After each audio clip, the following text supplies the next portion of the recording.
welcome back to the Modjeska School for Human Rights. I'm excited to see folks back again. I guess we did not scare everybody off last night after all, so that's good news. So welcome back this evening. We're going to have a lot to talk about today, including some of the protocols for the school, and of course, the main event will be viewing the Modjeska Simpkins documentary made by ETV, Making a Way Out of No Way. Now, before we get into that, I know there were a couple of students who couldn't make it last night or joined us late last night that I wanted to have introduced themselves this evening. So let me see. I think there's one or two who are just joining us today. Let me just take a quick look at the roster. Okay, so last night we had students introduce themselves and just say basically why they're taking the class this semester. And I wanted to have those two remaining students introduce themselves right now. And so, Russell Bannon, could you introduce yourself to the class, please? Sure. My name is Russell Bannon. I am a union organizer with the United Steelworkers, living in Rock Hill, South Carolina. I'm taking this class because I've been a longtime student of Brett and Becky, and I guess I'm formalizing that education. Oh, fantastic. We're so glad to have you with us this evening. All right, let's see, anybody else? I think Keatha Whitaker, you joined us late yesterday evening. And I think you introduced yourself last night, is that correct? Yes, I did, and it's Keitha. Okay, Keitha, okay, thank you very much. Okay. All right, and I think in terms of folks who were not with us last night, I think the only other person that I see is Clarissa Hinton. Could you please introduce yourself to the class, please? Hello, I'm Clarissa Hinton, and I would like to learn more about my heritage and how I can support being a civic advocate for others. Excellent. Thank you so much for joining us. We're looking forward to having you in our class this semester. All right, so with that being said, again, we are excited to have you join us once again this evening. I'm going to briefly turn the floor back over to Daniel for our next part of tonight's class.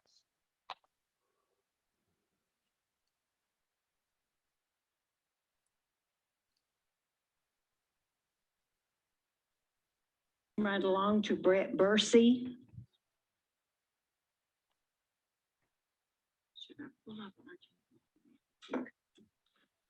I'm Brett Mercier. I'm the executive director of a 26-year-old organization that was formed from one that's 43 years old.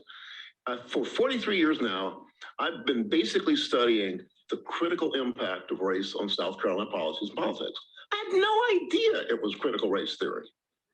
And what I want to talk about is I know that the sponsors of this bill weren't old enough or didn't live in South Carolina like I did to grow up under Jim Crow. I know that you don't probably understand the reason America was started as a racist country with slavery was because of the South Carolina delegation to the Constitutional Convention in 1787. Or that the 3/5 compromise, y'all remember that from high school, maybe. I know Ms. Bennett, you went to school in Maryland. They always voted in Maryland going all the way back to literally to the 1850s. I'll have to correct you that Ms. Bennett is not here today. She is out sick. Well, she does serve she on this committee. Yeah. Yes, ma'am, she can. Yes. And so what's so important here is y'all aren't from here, is what they say. And who's your daddy? And were you old enough to understand the history of South Carolina? Is brutal on purpose. It's deep. And history's written by the winners. The history books in South Carolina they had when I was in school, in segregated school in Beaufort, South Carolina, were written in South Carolina by the same family from 1840, and they were still in use in 1970. William Sims, a great segregationist, was a great historian. He wrote the first books. His granddaughter picked it up. And in the most recent iteration of it, she talked about the ignorant, superstitious colored people being taken advantage of by the carpetbaggers and the scallywags. They were happy people before those outsiders came down and stirred them up. That's the history of the state writing curriculum in history. That's the danger that you people are treading on. I'm telling you, your grandchildren will be looking at you if you, in the Republican Party, which is now the all-white party. When I came to the university, the white segregationist party was Democrats. It wasn't until 1970 a black elected official served in South Carolina. From the end of the 1890s, when they were hung or killed and got rid of them, in the Constitution, that some of this legislation, boilerplate legislation, as you heard, written by someone else that's not from around here, lifts up the value and the nobility of the state constitution and the federal constitution. They both were predicated on racial suppression. White people in this country are willing to take advantage of stupidity, and so we don't get educated, and we think the working people of America, the white people and the black people, the Republicans have become masters at playing the race card. And part of the history that we teach in the Modjeska School for Human Rights, I had the opportunity and responsibility for being Modjeska's lieutenant for the last 18 years of her long life. She died in 92. And we've started a school, the Modjeska School for Human Rights, which I would give you all a scholarship. It starts this Sunday. It's 18 Mondays long. It's a serious dive into the realities of the criticality of race on politics and policy in South Carolina. Thank you, Mr. Berthy. Do we have any questions? If not, thank you, sir, very much. I'm sorry. Ms. Trantham. Thank you, Madam Chair Lady. Just a quick question. You had mentioned, Mr. Bercy, playing the race card. Can you please, speak up, you said playing the race card. Can you please elaborate on that and explain to me what you mean by that? Let's look at the fact that all the people that are the sponsors of these bills, only one of them had opposition. Ms. Bennett had opposition. The others had no opposition. The only person that actually had primary opposition was Mr. May. And Mr. May had primary opposition, and the people in the primary turned out 4% of the registered voters in his district. We have the least competitive elections in the nation since 2000. I watched this happen. Watched the white party. You know, there was the Democrats. 1970, we started having some black people coming in. By 2000, the Republicans controlled everything, and you've continued to solidify that by making it more difficult to vote. I understand what you're talking about, but I need you to answer the question. Please elaborate on your comment, playing the race card. What exactly does that mean? Or better yet, why don't you just give me a very simple example of what that means? I'll give you a very simple answer that came from South Carolina. In 1982, Lee Atwater, do you know who Lee Atwater was? Lee Atwater is a Columbia man.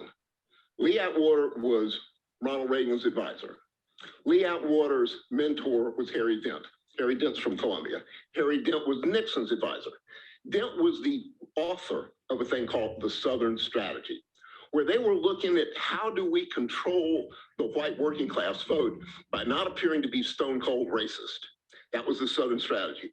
In 1982, we have a recording that you can hear if you come to the Modjeska School of Lee Atwater, Columbia man, talking about how in the Reagan era, you can't just say the N-word, N-word, N-word anymore and get elected. You have to change that some. And so they started talking about welfare police. And so we now have a whole concept of critical race theory that is a race card. You're contorting the notion of critical race theory to be the problem when you look at criticality of the race issues. Mr. Percy, for the sake of this committee and time, I don't think I'm going to get the answer that I've asked you 2 times for, so we can continue on with the next. Thank you, Mr. Bercy. That's it. It was a good answer. We appreciate you being with us today, and thank you so much. Okay, Ms. McDaniel, you just came in late. Do you have any questions? Annie is a graduate of our school. We're moving on. Annie's a graduate of your school? Yes, ma'am. Okay, thank you. Well, I'm sorry that didn't get set up, folks, because that was me testifying last Wednesday to the 5 bill sponsors of the critical race theory bills. And I mean, it is like being at one of Alice in Wonderland's tea parties. They live in an alternate universe. And as I mentioned, only 2 of them are from here. And the oldest one was born in 1989, when I was born in 1992. And so, and the bills were written by somebody in some think tank, right-wing think tank somewhere. And so it's just, we have to stand up and just call this what it is. It's fake history. And so I appreciate y'all bearing with me there. And that jerky motion, I had to practice that for a long time, man. That was hard. So Dr. Green, I'll leave it at that. We need to keep moving. Sure. All right, so I am now going to take some time to actually explain the purpose of the class. And I think that was actually a wonderful segue into talking about what the Modjeska School is all about. Now, right before I do that, I noticed that Jacqueline Sabanowitz just joined us. Could you introduce yourself to the class and tell us what brings the Modjeska School this year? Hello, y'all. Can you hear me all right? Yes. Great. So I'm Jacqueline Spadowitz, she, her pronouns. Sorry, my camera is being a little wonky right now. But I didn't catch the end of your question there. What was it? What brings you to the Modjeska School this year? Why are you taking the class this year? Okay, I'm the secretary for Columbia DSA. I just really wanted to get a lot more information about the history of South Carolina, particularly the labor movement. I'm also the chair of our labor working group. So yeah, I'm very happy to be here, happy to meet y'all and to learn about my state. I was born and raised here, and of course went through the school system, but know almost nothing about the radical labor history of the state. So I'm excited to do that. And yeah, thank y'all for having me. Thank you for joining us. And I just want to say that really that's one of the purposes of the class, is that we really want to do a deeper dive into so much of the history of South Carolina and why this state is so important to national and international histories of race, labor resistance, and so much more. Now, it's interesting that Brett was talking about critical race theory and gave that testimony last week. I actually have right next to me the 3rd edition of the Critical Race Theory An Introduction Reader. It's a short book. It basically introduces critical race theory for what it is and helps to define it. But the Modjeska School is a place that is designed to really carry on these kinds of conversations that we desperately need in our society today. Conversations about history, conversations about organizing, conversations about how to agitate some more, and to make genuine change in our society. Now, it seems that every single year I've taught this class, the actual lessons of the class have become more and more urgent. Last year when I taught the class, it was just a few weeks after the uprising or the attempted revolt on January 6th at the US Capitol. When we got to Reconstruction especially, the violence of American politics historically that has come back to the fore today was especially relevant. I think in 2022, with attacks on critical race theory, with attacks on teaching genuine American history, with arguments and debates over things like the 1619 Project, for example, or the attempts to ban books like Toni Morrison's The Bluest Eye, as an example. We're at a crossroads in American history, a crossroads that requires all of us to know much, much more about the history of our state and the history of our country, and especially how all that relates to the here and now. Amongst historians, we often ask the question, so what? Why does this piece of scholarship matter? Why does writing this book or journal article or essay actually matter? What makes the Modjeska School unique is that we actually dare to answer the so what question. So why does it matter that we learn about the history of race in South Carolina? Why does it matter that we learn about the history of gender in South Carolina, so on and so forth? What does South Carolina mean to the rest of the world? These are the kinds of questions that we cannot be afraid to ask, and at the same time, we cannot be afraid to answer as well. In short, the purpose of the Modjeska School of Human Rights is to make sure that by the time you're done here, you have a deeper, more nuanced understanding of what it means to be a citizen of this state, of this country, of this world, and that you have the tools with which to make this place a little bit better than any of us actually found it when we first came here. Okay, so on that note, I did want to now turn things over to Cecil, who's going to talk a bit about the actual protocols for the class. Thank you, Dr. Green. Our protocols are very simple. First, I'm sorry, can you hear me? Yes. Okay, good. Please always display your first and last name in your email and in your personal Zoom box. I think almost everybody does already. Depending on the device that you use to access each class, Zoom may allow you to make that change yourself. If not, please let us know and we can change it in your display window so that everyone else knows your name. Second, we record all of the classes and we will make them available to students who miss a class. We appreciate seeing everyone, so please turn on your video, especially when you're speaking. It's okay to eat and drink during these classes. Feel free to turn off your video during that time, but of course you have to wash your own dishes. Overuse of the chat function is like passing notes in junior high school. So we ask you to watch your passing of notes. If you have questions about the lesson or the session's content, of course, please direct those questions to Dr. Green through the chat. The Modjeska School faculty and staff members strive to use modern technology in our presentations, while the use of offensive language in a personal assault won't be tolerated. We do not censure the historical and contextual use of offensive epithets. We believe that these terms convey the grim reality of the people's history.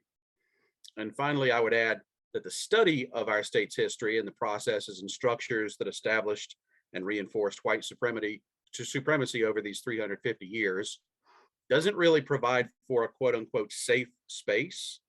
Concepts, words, and images that may still trigger deep and negative emotional responses are surfaced and discussed in context. First person narrative is the currency of community building. So especially when we're discussing 20th century movements, themes, personalities, and events, you should anticipate confronting words and images that trigger deep thoughts and feelings. Dr. Green? That's great, Cecil. Thanks so much for that. And again, those are ground rules that are designed to really make the class as useful and interesting and interactive as possible while keeping the flow of the class going as well. Now, speaking of what the class is all about, I do want to now turn my attention to talking about the difference between history and historiography. And I think Brett's going to introduce Dr. Goldman, who's going to do that for us right now. So you want to listen very carefully because this is going to actually explain why, for example, much of the history you're going to learn in this course will be a bit different from what you may have learned in K through 12.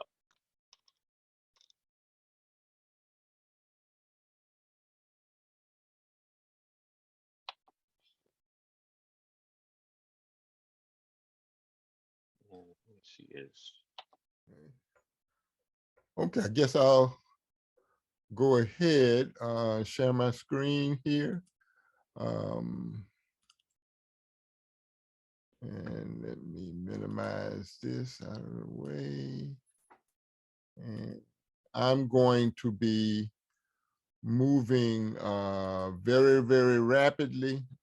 So hopefully there'll be some questions at the end and I'll try to get through as much of this as possible. Let me first say I'm not a trained historian. I'm an amateur historian, but I've been studying history for more than 35 years and have been fortunate to be taught and guided by some of the greatest historical minds ever known. We're not going to talk about critical race theory. Racism in America is so common that whenever we try to understand, study, and eliminate racism, racists call that anti-American. The hiding history is not new. This is a quotation from Henry Berry in 1832, delegate to the Virginia House of Delegates. We have, as far as possible, closed every avenue by which the light may enter the slave's mind. If we could extinguish the capacity to see the light, our work would be complete. They would then be on the level of the beasts of the fields.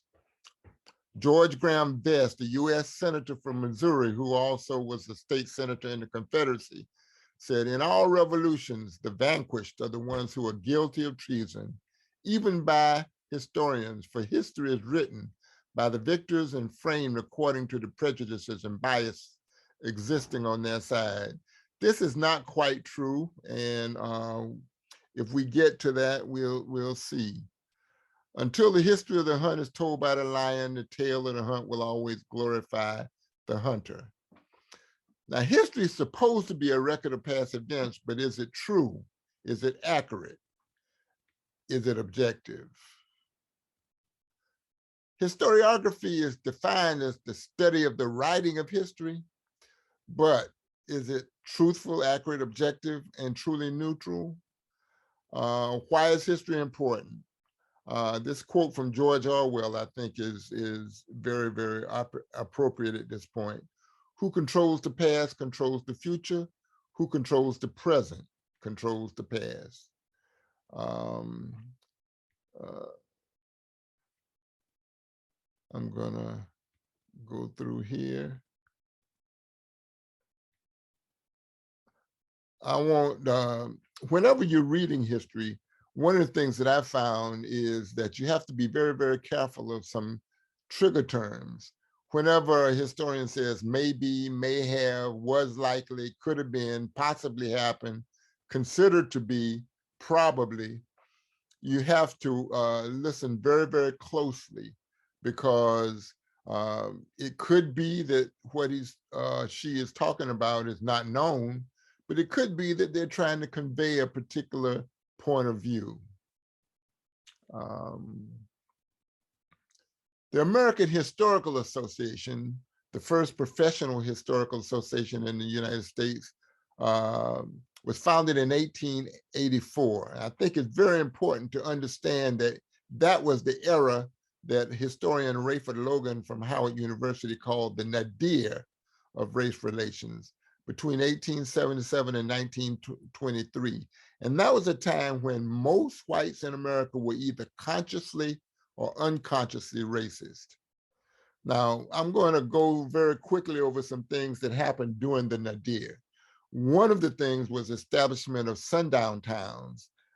These towns existed all over the country, but a sundown town is where Ausa, and Ausa are Africans from the United States of America, African Americans, Black Americans, all interchangeable. I prefer Ausa.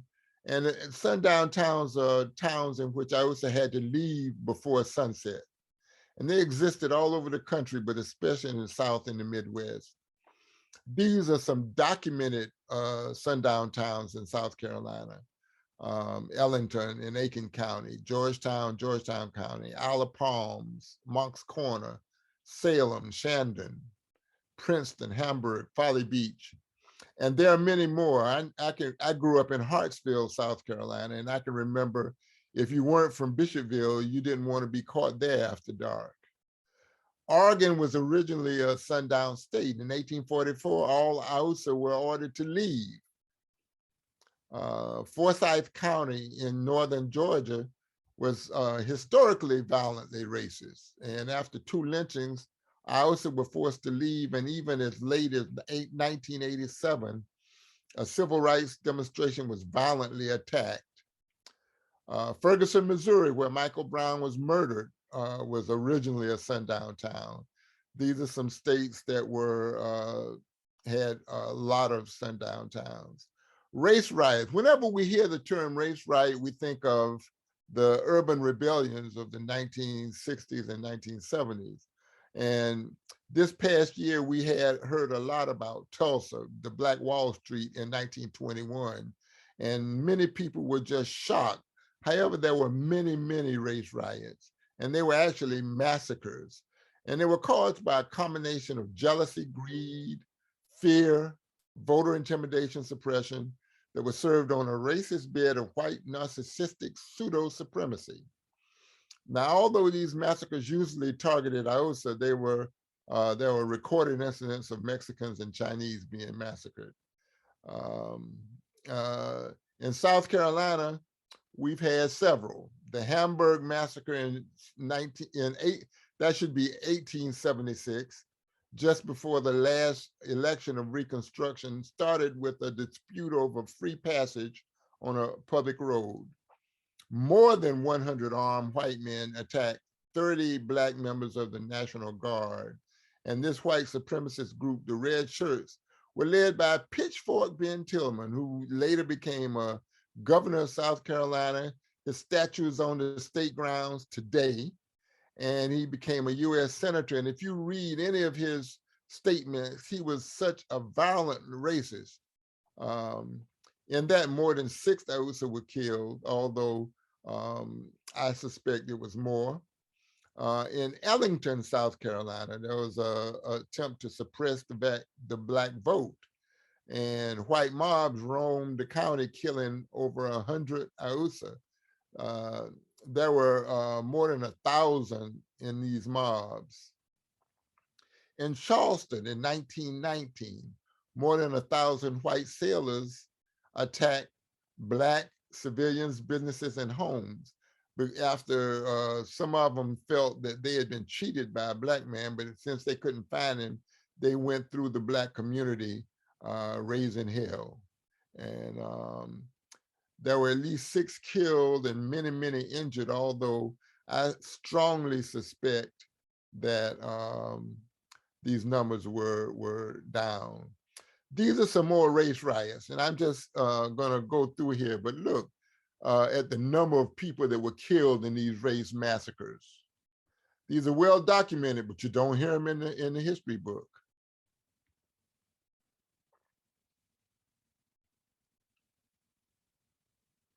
Then we know about the Orangeburg Massacre in 1968, Philadelphia, Pennsylvania, 1985, and Charleston in 2015.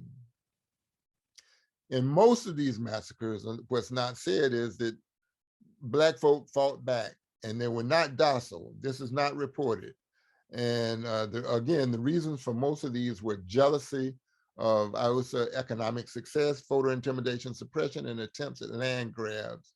The year 1919 was so horrendous that it was called the Red Summer because it was so bloody and violent. Death rates probably underreported. Tulsa was the first time that bombs were dropped on American citizens, other than the Black mayor of Philadelphia authorizing bombing of the MOVE organization in 1965. The Wilmington Massacre was the only coup d'etat that resulted in the violent overthrow of a legally elected government on American soil. They blamed the victims, even though there were at least 6,000 in a mob. And what was the American Historical Association doing during this time? Remember, it was founded in 1884 when white Southerners and Northerners were reuniting after the Civil War. And in 1913, the annual meeting of the AHA was meeting in Charleston. And they decided at that time they would teach about the Reconstruction as a failed effort, and they would portray the IOSA legislators as uncouth, illiterate, unintelligent, immoral, and dishonest buffoons, even though it was just the opposite. And this was known as the Dunning School, named after William Archibald Dunning, who has been called the father of historiographic racism. But his students taught all over the country and spread the word of this false information. It's called the illusory truth effect. If you repeat a lie often enough, it becomes the truth.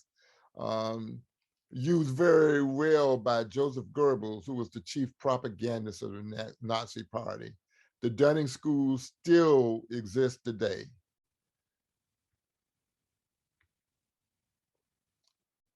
Moving on ahead.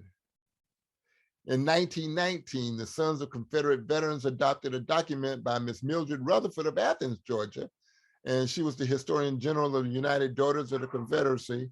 And she said that we should test textbooks and library books to see if they were unjust to the South. And the main points, I won't go through these, but they were saying that seceding was not rebellion. The North was responsible for the Civil War, even though the South attacked first, that enslaved Africans were not mistreated in the South. The federal government was responsible for everything. And as a result of these, this is the textbook that I was using in school, the New Sims History of South Carolina, which is one of those real racist textbooks. I won't be able to go through some of that, but lynching. Between 1877 and 1950, there were 4,084 lynchings in southern states. Very few white people were convicted of murder, and after 1900, only 1% were convicted of anything. Newspapers blamed the victims, citing rape as the main cause, even though, and President Theodore Roosevelt actually said that publicly. South Carolina hosted 185 lynchings between 1877 and 1950. And here are some of the top counties in South Carolina for lynchings. Other examples of false historiography, and I'm going to talk about this in 2 weeks, the fact that ancient Egyptians were white, that Charlton Heston and Elizabeth Taylor. And I'm not going to go into that. Dr. Gallman, we got a couple minutes left for you. Okay, thank you. Another thing is abolitionists who were painted as allies and friends of loose Africans. It didn't mean that they accepted Africans as social, political, or biological equals. Most were white supremacists. Most folk know about Frederick Douglass, and they don't know about Henry Highland Garnet, who is at least as popular among Black folk as Frederick Douglass. Frederick Douglass just has some advantages. And let's see, there are a lot of different things I want to highlight. Martin Delany, most folk don't know about him. Most folk know that W.B. Du Bois and Booker T. Washington had a beef, but they don't know about William Monroe Trotter, and they really should, because he was, when did Africans first come to America? We have evidence that Africans were here 800 BC. The first enslaved Africans that were here was not 1619. It was 1523. Black inventors and scientists never get any attention. Black cowboys, 40% of the cowboys in the West were Black. And I get very, very upset sometimes when I hear that people are talking about the civil rights movement, but yet they discuss the Black people in the Black Power movement. And those were two entirely different things. I don't have time to go into that, but maybe at some point we will. And on that note, I'll stop. All right. Robert, I'd like to follow up a little bit on some of this, because I was working with Bernie, and in terms of laying the groundwork for people to understand who writes history. I think that's one of the things that we're seeing manifest so clearly with this critical race theory push that's happening. It's just like the latest iteration of the state wanting to control history for its own benefit. And I may point out that there's absolutely no denial that the state has been run since the inception of this country by rich white guys. A few rich white women maybe, but rich white guys. And that historiography is the study of how history is composed. It's how history is written. And Dr. Gallman has given you a lot of examples that would indicate that history wasn't written by the people that were oppressed and fought back. And so that's the people's history. And that's the backbone of what we study in the Modjeska School to understand who made the rules that we're living under. And I've been criticized for an awfully long time of being really Black centric and just trying to free the Black people. And the fact of the matter is that myself and Modjeska and Dr. King talked about that we can't free anybody until we free everybody. And that we'll get into, as we move through the eras here and studying history, that really strong period of the 40s in South Carolina leading the nation in terms of its organizing for Black liberation with an understanding of the necessity for having white allies that agree with their values. And so, Dr. Green, that's your job. Lead us through the eras, sir. Thank you, Bernie. No pressure at all. All right. So, with that being said, I also wanted to add, Dr. Gallman's presentation reminded me of a quote from Robert Smalls, the Civil War hero and Reconstruction era politician, who during the 1895 Constitutional Convention, which we'll learn about in this class, he said that he estimated up to 53,000 Black Americans have been killed during and after Reconstruction period. And he argued that only 3 white people had been convicted for any of those murders whatsoever. It's an extraordinary number that sounds large until you look at what Dr. Gallman presented this evening. All right, so are there any questions at all about the presentation we just saw before we get into the Modjeska Simpkins film? Any questions at all? And especially there'll be questions from people that weren't raised here that wonder, oh my God, where am I now? Yeah, I have a question, and well, actually 2 for Dr. Gallman. One is, how did Ben Tillman get his middle name Pitchfork? And the second one is, I think it was you, Brett Bursu, who said white males. Would we also say that the Southern states were ran by an aristocracy of families, not just white males?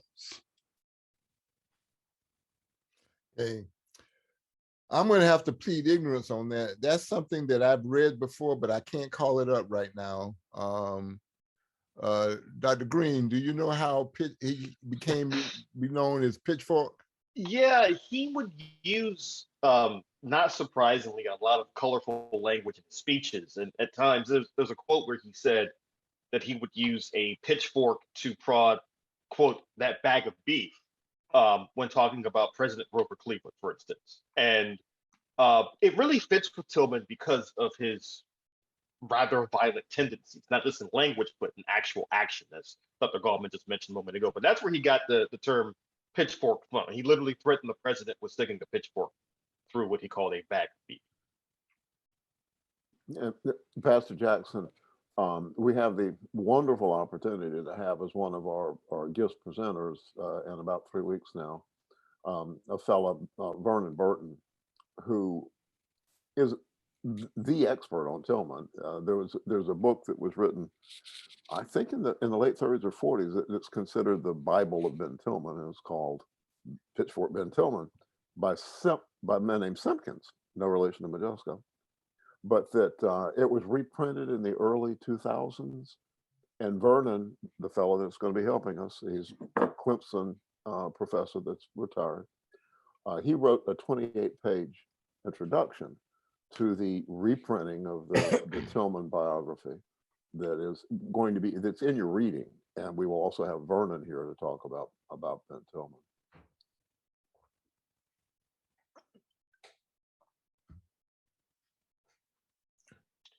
Any other questions? Brett, did you catch my second question? It was probably for you when you said, you mentioned about white males controlling South Carolina. And I was suggesting that to say white males might not be as accurate as saying that maybe South Carolina was run by an aristocracy, families, not just because women should not be left out of that. I would concur with that, but it was certainly a patriarchy, and there were very few women that were leading the show. We'll talk about Louisa McCord in the 1850s when we get there, but Pastor Jackson, I'm not going to argue with you. That was definitely an aristocracy. We see them still happening. The Murdaugh family is now an aristocracy that's coming out of Hampton, South Carolina, is having a hell of a problem being aristocracy. But I shan't argue with you, sir. It was a family affair.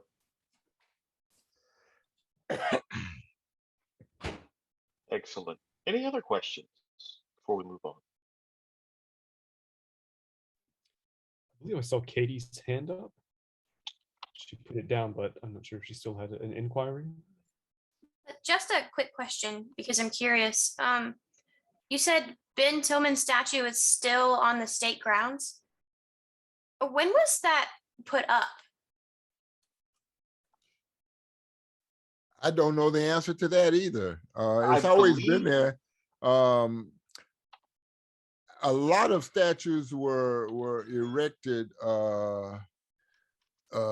during the early part of the civil rights era.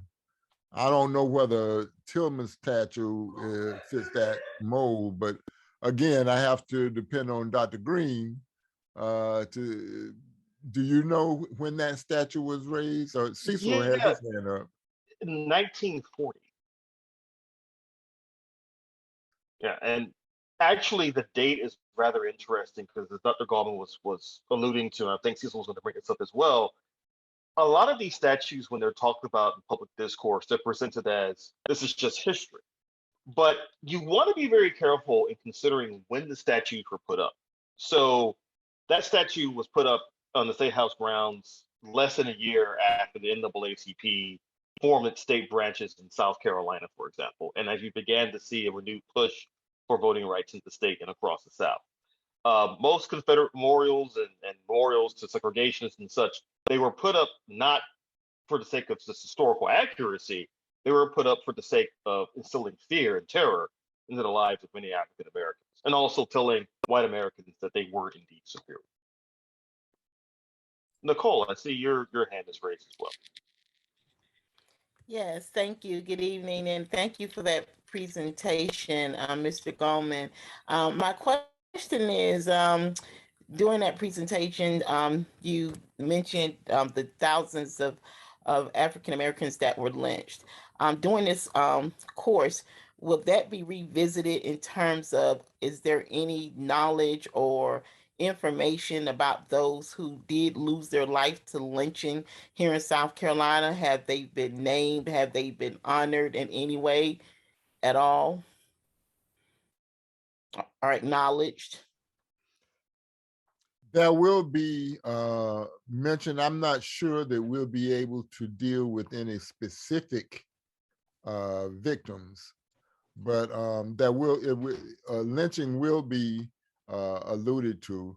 And you know, it's interesting because if we have time, I think one of my great uncles was lynched. He was a very prosperous farmer in Pickens, South Carolina, and he also had a store downtown Pickens, and he owned about hundreds of acres of farming, and he was doing very well. Family was doing well, and all of a sudden they found him hanging from his barn, and within a year, all his possessions were gone. His wife and children had to move in with her sister. No investigation, no nothing. So yes, there are specific stories that go on like that, but I'm not sure that we'll be able to deal with any individual stories. Well, Nicole, one of the things that we have tried to do and been working on, we've got a list of over 180 people that were lynched, and in many counties and towns in South Carolina. an example of what we could do just happened in Lexington. At my great surprise, at the most fancy high school in the state, River Bluff High School, where somebody discovered somebody was lynched and they made an issue out of it. This is a way we can go to small towns where people were lynched and raise their consciousness. This is something that students of this school can do as a project after this, to lift up those things in locales where they reach new people. And so that, be thinking of that. Yeah, absolutely. I see someone put in the chat mention of the equal justice committee or what, out of Alabama, and they are actually a tremendous resource. They have a book specifically that deals with lynching, that gives statistics and names and everything. And they've also been around the country researching lynchings and where they occurred. And there is, in Montgomery, Alabama, there is a very moving memorial to people who were lynched, not just in Alabama, but all over. If you get a chance to go to Montgomery and see that memorial to all the people who were lynched by the Equal Justice Initiative based out of Montgomery, Alabama. My daughter went and she said it's just beyond words. Margie, I see you waving your hand, but you're still muted.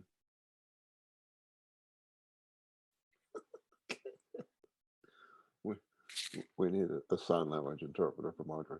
We have on April 4th, the gifts presented for April 4th is a woman who her PhD was about memorialization of the memorialization of the lost cause. And I think that's what we've got to tag this new critical race theory emergence to, the latest memorialization of the lost cause. But Jennifer Taylor is going to be our guest speaker on the 4th of April, and that's her PhD she got from University of South Carolina. Specializes in the tensions involved in the public commemorations and interpretation of statues that are related to the Confederacy. And Dr. Green pointed out that the emergence of the statues and all that stuff were long after the Civil War, at times when the lost cause was trying to make another good stand. Exactly. Any additional questions? Any additional questions?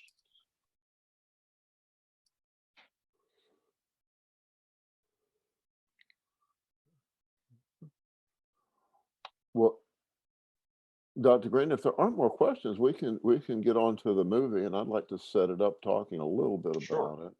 And Dan, are you ready to show it when we're ready to hit go?